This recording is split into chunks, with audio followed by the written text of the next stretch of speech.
आजच्या या नवीन सखोल विश्लेषणामध्ये स्वागत आहे. आज आपण एका अशा अवयवाबद्दल बोलणार आहोत ज्याच्यावर आपलं संपूर्ण जीवन अवलंबून आहे. पण तरीही बऱ्याचदा आपल्याकडून त्याच्याकडे पूर्णपणे दुर्लक्ष होतं. हो, आणि हा असा अवयव आहे जो जो शरीरातला सर्वात मोठा घन म्हणजे सॉलिड असा अंतर्गत अवयव आहे. अगदी खरंय. आणि आश्चर्याची गोष्ट म्हणजे हा अवयव एकाच वेळी तब्बल 500हून अधिक कामं करत असतो. 500हून अधिक. हो, आणि म्हणूनच आजची ही चर्चा खरोखरच प्रत्येकासाठी डोळे उघडणारी ठरणार आहे. नक्कीच. आज आपण यकृत म्हणजेच लिव्हरची नेमकी कार्यप्रणाली कशी असते, त्याचे आजार कसे उद्भवतात आणि या धावपळीच्या जीवनात त्याचं संरक्षण कसं करायचं यावर सविस्तर चर्चा करणार आहोत. आणि श्रोत्यांना सांगायचं तर आज आपण जी माहिती आणि आकडेवारीवर चर्चा करतोय ती Mayo Clinic, American Liver Foundation आणि क्लिव्हलंड क्लिनिक यांसारख्या अत्यंत विश्वासार्ह वैद्यकीय संस्थांच्या संशोधनावर आधारित आहे. हो, म्हणजे आपण फक्त हे तांत्रिकदृष्ट्या कसं काम करतं एवढंच नाही पाहणार, तर आजच्या या तणावपूर्ण जीवनशैलीत या अत्यंत महत्त्वाच्या फिल्टरवर काय परिणाम होतोय तेही समजून घेणार आहोत. बरोबर. यामागचं मूळ विज्ञान आपण अगदी सोप्या भाषेत उलगडून सांगणार आहोत. चला तर मग या शरीराच्या काय म्हणतात त्याला अनसंग हिरोबद्दल सविस्तर समजून घेऊया. मी जेव्हा याबद्दलचे वैद्यकीय अहवाल वाचत होते ना, तेव्हा मला एक अत्यंत रंजक गोष्ट समजली. या लिव्हरची रचना आणि त्याचं शरीरातलं स्थान हे निसर्गाचं एक अद्भुत आश्चर्यच आहे. हो, त्याची रचना खूपच विशेष आहे. याचं वजन साधारणपणे 3 ते 3.5 पाऊंड असतं. हा एक मोठा लालसर तपकिरी रंगाचा अवयव आहे ज्याचा आकार एखादा शंकू किंवा पाचरसारखा म्हणजे वेज शेपचा असतो. आणि जसे तुम्ही म्हणालात, याचं स्थान खूप विचारपूर्वक ठरवलेलं आहे. हो, हे पोटाच्या उजवीकडे छाती आणि पोट यांना वेगळे करणारा जो स्नायूंचा पडदा असतो, ज्याला आपण डायाफ्रॅम म्हणतो, त्याच्या अगदी खाली स्थित असतं. अगदी खाली आणि आतड्यांच्या उजव्या किडनीच्या वर. बरोबर. आणि सर्वात महत्त्वाची गोष्ट म्हणजे खालच्या उजव्या बरगडच्या पिंजऱ्याने याला एक नैसर्गिक आणि अतिशय मजबूत असं संरक्षण दिलेलं असतं. हे प्रामुख्याने उजवे आणि डावे अशा 2 मुख्य भागांपासून बनलेले असते. अगदी बरोबर. आणि हे जे नैसर्गिक संरक्षण निसर्गाने दिलंय ते विनाकारण नाहीये बरं का. येथे सर्वात लक्षवेधी बाब म्हणजे या जिवंत लिव्हरची अफाट आणि थक्क करणारी कार्यक्षमता. आपण मगाशी 500हून अधिक कामांचा उल्लेख केला. हो, 500 कामं म्हणजे जोक नाहीये. नक्कीच नाही. पण ती कामं नेमकी कोणती आहेत आणि ती कशी चालतात हे समजून घेणं खूप गरजेचं आहे.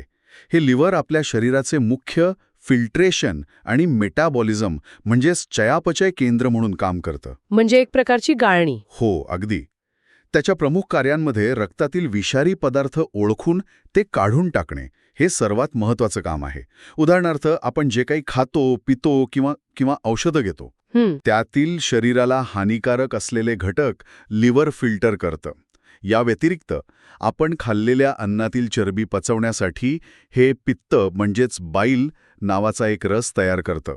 बाईल ज्यूस. हो. हां, मी ऐकलं याबद्दल. हो, हा रस एक प्रकारच्या डिटर्जंट किंवा साबणासारखं काम करतो. डिटर्जंटसारखं. हो, जो अन्नातील मोठ्या चरबीच्या तुकड्यांना बारीक करून ते पचवण्यायोग्य बनवतो. अरे वा, म्हणजे एक प्रकारे हा आपल्या शरीराचा क्लिनिंग एजंटच आहे तर. आणि याशिवाय हे साखरेचं नियंत्रणही करतं ना? होय, रक्तातील साखरेचे म्हणजेच ग्लुकोजचे आणि कोलेस्ट्रॉलचे नियंत्रण करण्याचे अत्यंत गुंतागुंतीचे कामही लिव्हरच करतं. ते कसं? जेव्हा आपण जेवतो आणि शरीरात जास्त ऊर्जा तयार होते तेव्हा लिव्हर ती अतिरिक्त ऊर्जा ग्लायकोजेनच्या स्वरूपात साठवून ठेवतं.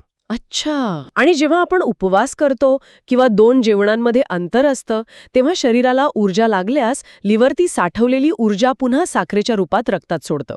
अगदी एखाद्या बॅटरीसारखं. म्हणजे ते बॅकअप पण ठेवतं. अगदी बरोबर.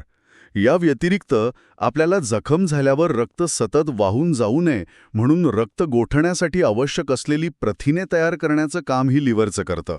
बापरे, म्हणजे मल्टीटास्किंगची हद्दच आहे ही. आणि एवढंच नाही, शरीराला आवश्यक असणारी विविध जीवनसत्वे आणि खनिजे जसे की लोह साठवून ठेवण्याचं कामही याच अवयवाकडे असतं. हे सगळं ऐकल्यावर मला एका उदाहरणाची आठवण येते. आपण याची तुलना एखाद्या अतिशय प्रगत आणि आधुनिक शहराच्या इन्फ्रास्ट्रक्चरशी करू शकतो. हां, कसं काय? विचार करा, हे लिव्हर म्हणजे त्या शहराचा एक महाकाय वॉटर ट्रीटमेंट प्लांट आहे, जो सतत अशुद्धी दूर करतोय. त्याच वेळी तो एक पॉवर ग्रिड आहे, जो ऊर्जेचा म्हणजेच साखरेचा पुरवठा नियंत्रित करतोय. क्या बात आहे. आणि सोबतच तो एक गोदाम देखील आहे, जो भविष्यातील वापरासाठी जीवनसत्वे आणि खनिजे साठवतोय.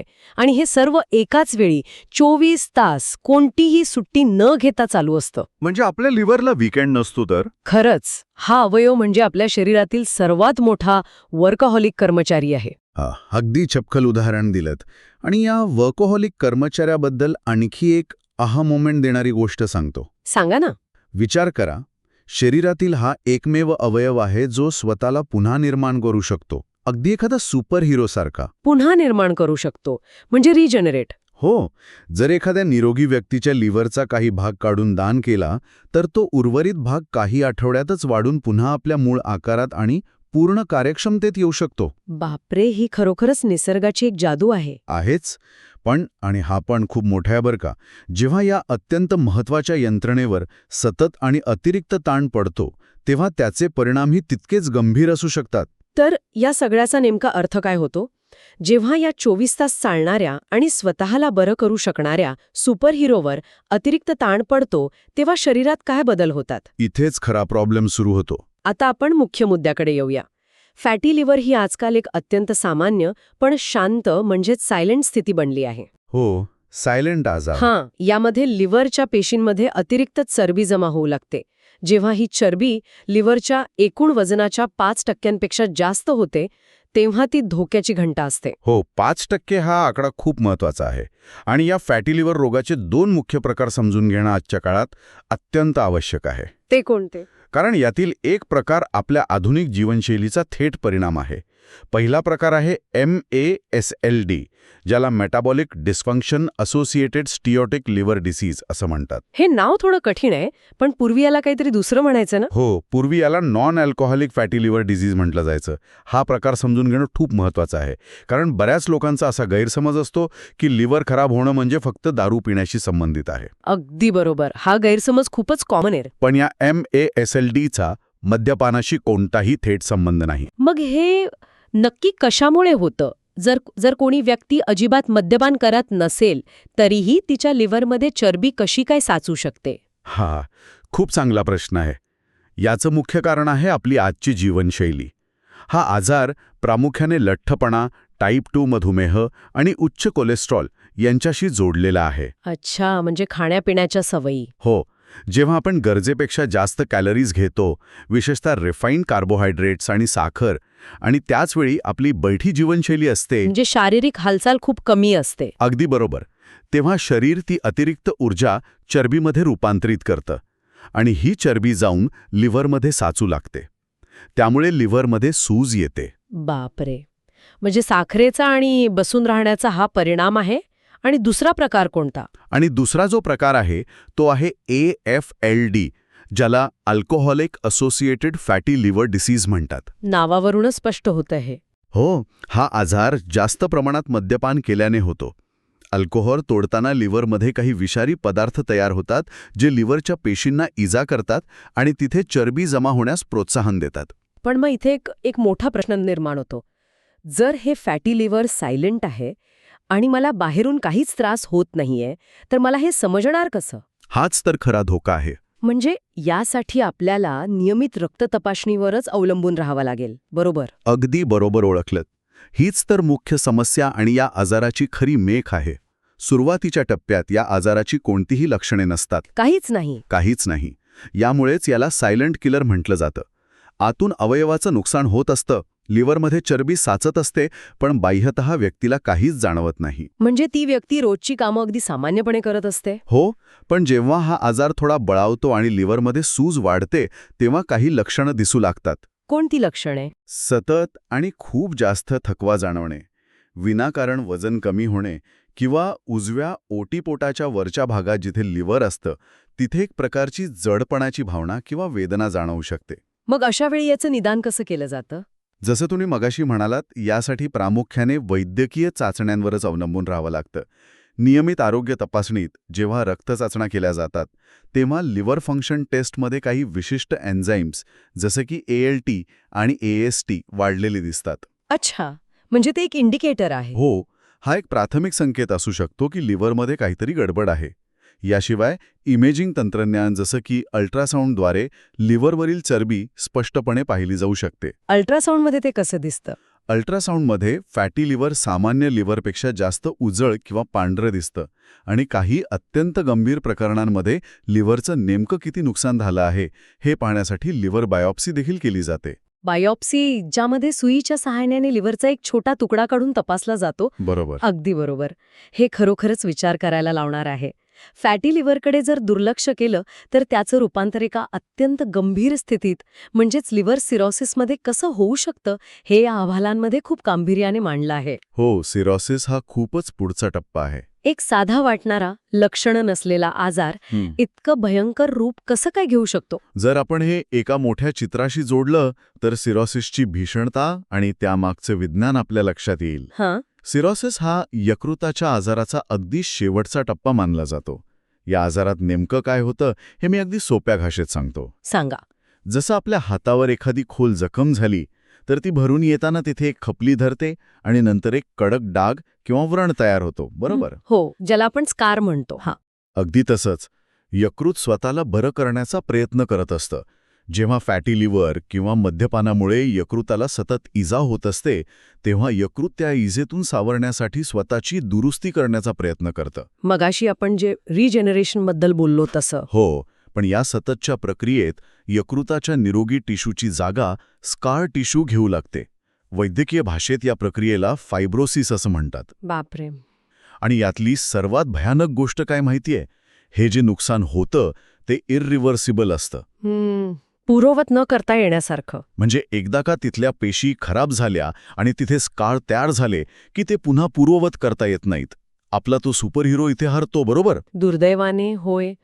यकृताची स्वतःला पूर्ववत करण्याची क्षमता या टप्प्यावर संपते. या स्कार टिश्यूमुळे यकृत हळूहळू आकुंचन पावतं आणि अगदी कडक होतं. कडक होतं. हो, आता विचार करा, जर एखादा मऊ स्पॉन्ज कडक दगडासारखा झाला तर त्यातून पाणी वाहू शकेल का? नाही, मुळीच नाही. तसंच काहीसं इथे होतं.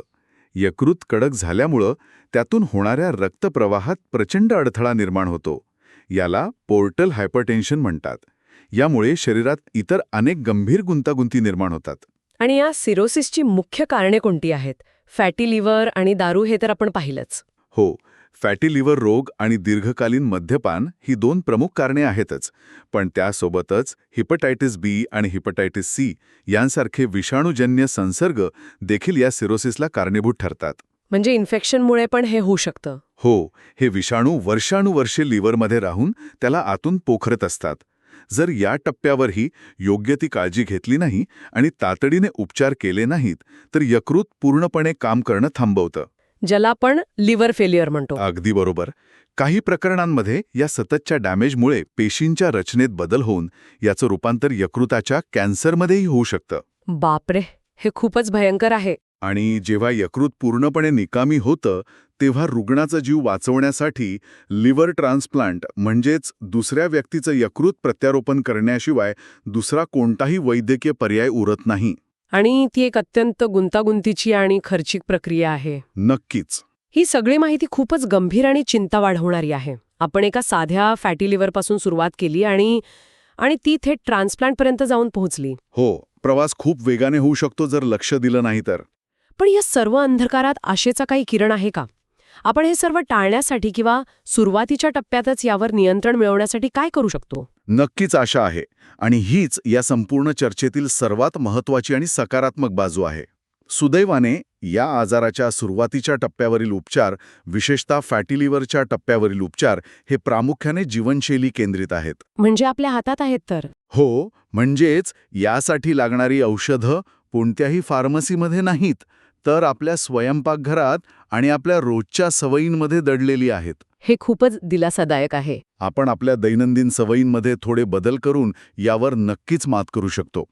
आहाराचा विचार केल्यास सर्व प्रमुख वैद्यकीय संस्थांच्या संशोधनानुसार भूमध्यसागरीय आहार किंवा मेडिटेरेनियन डाएट हा यकृताच्या आरोग्यासाठी सर्वात उत्तम मानला जातो. हे मेडिटेरियन डाएट आजकाल खूप चर्चेत असतं, पण या आहारामध्ये नेमकं असं काय असतं जे आपल्या लिव्हरला इतकं फायदेशीर ठरतं? या आहाराचं मुख्य तत्व म्हणजे नैसर्गिक आणि सूज कमी करणारे अन्नपदार्थ. या आहारात प्रामुख्याने ताज्या पालेभाज्या, फळे, संपूर्ण धान्य म्हणजे होल ग्रेन्स, बीन्स आणि नट्स जसं की अक्रोड, बदाम यांचा मोठ्या प्रमाणावर समावेश असावा. आणि तेलाचा वापर. यात स्वयंपाकासाठी मुख्यत्वे ऑलिव्ह ऑइल वापरलं जातं. ऑलिव्ह ऑइल आणि नट्समध्ये हेल्दी फॅट्स असतात, जे लिव्हरमधील इन्फ्लमेशन म्हणजेच सूज कमी करण्यास मदत करतात. अच्छा. तसेच या आहारात आठवड्यातून किमान 2 वेळा फिश किंवा इतर सागरी पदार्थ खावेत असा सल्ला दिला जातो. फिशमध्ये ओमेगा 3 फॅटी ॲसिड्स भरपूर असतात, जे लिव्हरमधील चरबीची पातळी कमी करण्यासाठी अत्यंत प्रभावी सिद्ध झाले आहेत. हे तर खूपच उत्तम आहे. पण मग या आहारात काय टाळायला सांगितलं आहे? लाल मांस म्हणजे रेड मीट आणि गोड पदार्थ, विशेषतः बेकरी उत्पादने आणि कोल्ड्रिंक्स आहारातून कमीत कमी करावेत किंवा पूर्णपणे टाळावेत. कारण त्यातली साखर? हो, कारण यातील अतिरिक्त साखर थेट लिव्हरमध्ये जाऊन चरबीच्या रूपात साचते. आणखी एक अत्यंत महत्त्वाची गोष्ट म्हणजे आहारातील सोडियम म्हणजेच मिठाचे प्रमाण कमी करणे. मिठाचा आणि लिव्हरचा काय संबंध? जेव्हा लिव्हरचं कार्य मंदावतं तेव्हा शरीरात पाणी साचण्याची प्रवृत्ती वाढते.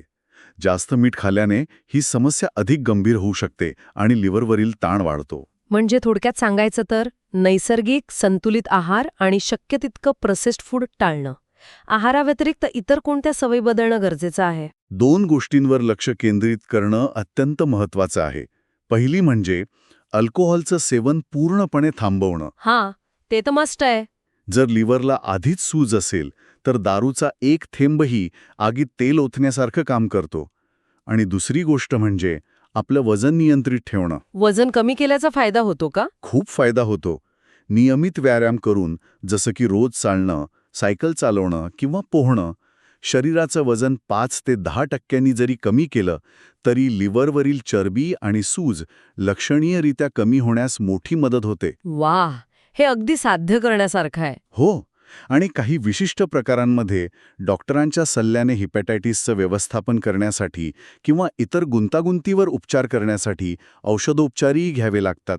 पण काय? इथे औषधांच्या बाबतीत एक अत्यंत महत्त्वाची चेतावणी देणं मला खूप गरजेचं वाटतं, ज्याकडे बऱ्याचदा लोकांचं पूर्णपणे दुर्लक्ष होतं. कोणती चेतावणी? आपण कोणत्या औषधांबद्दल बोलत आहोत?